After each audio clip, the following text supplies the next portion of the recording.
Ces 3 méthodes vont vous permettre d'aller chercher des personnes qualifiées sur LinkedIn pour prospecter. En vente, on dit toujours qu'il est plus simple de vendre quelque chose à quelqu'un que l'on connaît bien.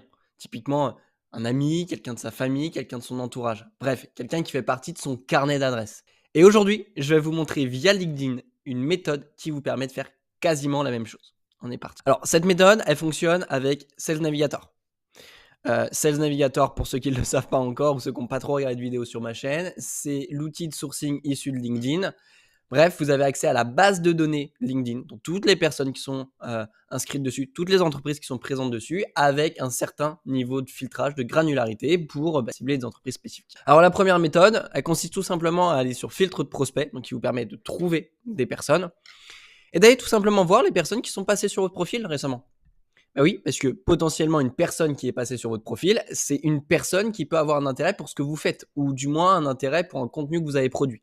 Donc la prise de conversation, elle sera tout de suite beaucoup plus simple. Ensuite, le principe est simple, vous filtrez en fonction des critères de recherche que vous avez. Typiquement, je vais faire un truc très random et au hasard, mais si vous visez des CEO qui ont une ancienneté de moins d'un an, donc c'est-à-dire qu'ils viennent de lancer leur boîte et qui sont situés en France, hop, vous pouvez cibler ça et vous allez avoir typiquement aujourd'hui sur mes contacts à moi, tous les CEO de moins d'un an qui sont en France et donc je vais pouvoir les contacter.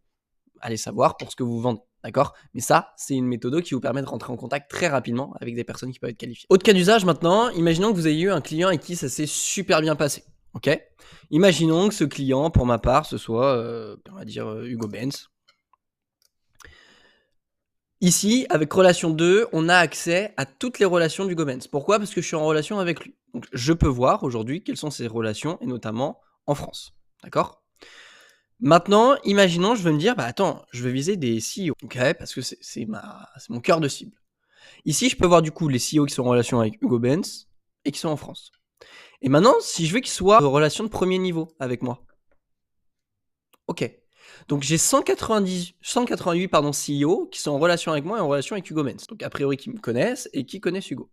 Et maintenant, allez savoir pourquoi, imaginons que je veux prospecter des personnes qui sont dans le secteur un peu de la publicité. Et là, typiquement, j'ai 19 mecs que je pourrais contacter ultra facilement, en mode « Hello Fabien, écoute, j'ai récemment bossé avec Hugo sur tel truc », en partant du principe qu'Hugo est une boîte qui est dans le secteur de la publicité. J'ai bossé avec Hugo sur tel truc, voilà ce que ça a donné, vous évoluez à peu près dans le même secteur. Est-ce que tu me permets de, avec un CTA un peu irrésistible, je sais pas, te montrer une maquette de ce qu'on voulait faire, te proposer un échantillon d'ads que j'aimerais mettre en place, après quel que soit votre secteur. Mais ça, c'est une superbe méthode pour jouer sur vos clients actuels, les relations de vos clients actuels, d'accord, et aller prospecter des boîtes similaires. Ça marche super bien. La dernière méthode, c'est pas directement sur SalesNav, mais potentiellement, en fonction de votre secteur d'activité, vous avez peut-être d'autres entreprises qui sont leaders ou concurrentes à vous, qui sont pas mal présentes sur LinkedIn et qui ont potentiellement pas mal de clients, ou du moins de personnes intéressées, mais qui pourraient être intéressées par vos services aussi.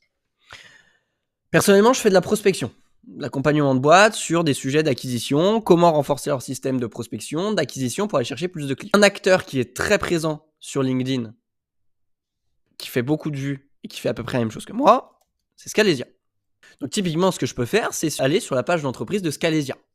Et là, je me dis, waouh, 15 000 abonnés. Donc 15 000 personnes qui, au-delà de suivre les fondateurs pour ce qu'ils sont, Benoît Dubo, Jules, n'importe qui, suivent la boîte parce qu'ils sont intéressés par cette boîte ou parce que, du moins, ils ont un lien avec cette entreprise-là. Et on suit rarement une page d'entreprise si on ne connaît pas quelqu'un qui tient cette boîte-là et qu'on veut le soutenir, ou alors qu'on n'a pas un minimum d'intérêt pour ce qu'ils font, ou du moins qu'on veut être maintenu au courant parce qu'ils peuvent potentiellement produire par la suite. Le problème, c'est que j'ai pas accès à ces 15 000 abonnés-là. D'accord? Pour la simple et unique raison, c'est que LinkedIn bloque ça. Le seul moyen pour moi d'avoir accès à ces 15 000 abonnés-là, c'est si je crée un profil LinkedIn et je dis que je bosse chez Scalesia. D'accord? Ça, c'est une méthode. Mais maintenant, il y en a une nouvelle. Et cette solution, elle s'appelle tout simplement scrapfollowers.com. Ok? C'est un petit service. J'étais en contact avec le mec qui a lancé ça. Ce service-là, il est ultra sympa. Pourquoi? Parce qu'on peut directement scraper les followers d'une page LinkedIn entreprise. Et c'est là où ça se démarque. Donc le principe est simple. Pour un certain nombre de crédits, on va payer tant. D'accord? Typiquement, aujourd'hui, pour 10 000 followers, 10 followers, c'est un crédit. Donc avec 1000 crédits, on a 10 000 followers. D'accord? Ou alors, on peut directement avoir les adresses mail. Moi, personnellement, ce que je vous conseille, c'est de leur demander d'aller chercher 10 000 followers. Donc là, ça me coûterait tout simplement 35 euros. Si je veux aller chercher un petit peu plus de crédit, parce qu'il me semble que Scalesia, c'était 15 000 pour récupérer les 15 000, je vais payer grosso modo 45 balles, d'accord? Je vais avoir une liste de 15 000 personnes qui sont potentiellement intéressées par Scalesia. Après, je mets cette liste-là tout simplement dans Clay ou un autre outil. Je viens segmenter en fonction de mes cibles à moi, ok? Et ensuite, je vais essayer de trouver des intents sur ces personnes-là. L'idée, c'est pas forcément de prospecter en disant hello, j'ai vu que tu suivais la page de Scalesia, parce que ça, il y a beaucoup de personnes qui peuvent le faire et ça marche pas super bien. Par contre, on peut se dire, ok, je fais rentrer cette personne-là dans une boucle de prospection parce que je sais qu'elle est potentiellement intéressée par de la prospection, de l'acquisition, parce qu'elle suit la page LinkedIn de Scalesia. Et ensuite, je me démerde pour trouver un intent sur cette personne. Mais ça vous permet d'avoir accès aux personnes qui suivent les entreprises de vos concurrents. D'accord?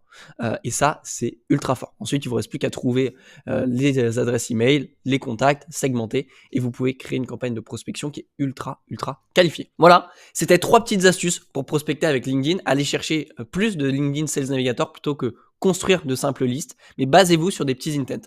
Un intent, ça peut être une visite de votre profil. Un intent, ça peut être une personne qui est en relation avec vous et un de vos clients pour aller le prospecter, d'accord, en lui disant on a fait ça pour tel client. Et un autre intent, c'est tout simplement 15 000 personnes qui suivent la page d'une entreprise, que vous pouvez aller récupérer et que vous pouvez ensuite aller prospecter. Voilà. Toutes ces méthodes-là, toutes ces techniques que je vous partage sur YouTube depuis maintenant plusieurs mois, c'est des choses que je mets en place pour mes clients aujourd'hui. Mes clients, c'est uniquement des entreprises B2B, majoritairement des agences et des SaaS. Aujourd'hui, si vous avez l'impression que votre prospection elle ne fonctionne pas, ou même vous n'avez pas encore lancé d'action de prospection, et vous voulez savoir ce qui est possible de mettre en place pour vous, et je vous invite à réserver un call de consulting, c'est offert. On échange ensemble pendant 20 à 30 minutes, et surtout, je vous donne des actions à mettre en place qui pourraient directement venir améliorer vos résultats. Au pire des cas, vous avez des actions à mettre en place et une potentielle roadmap à respecter qui va vous permettre d'aller chercher plus de perfs.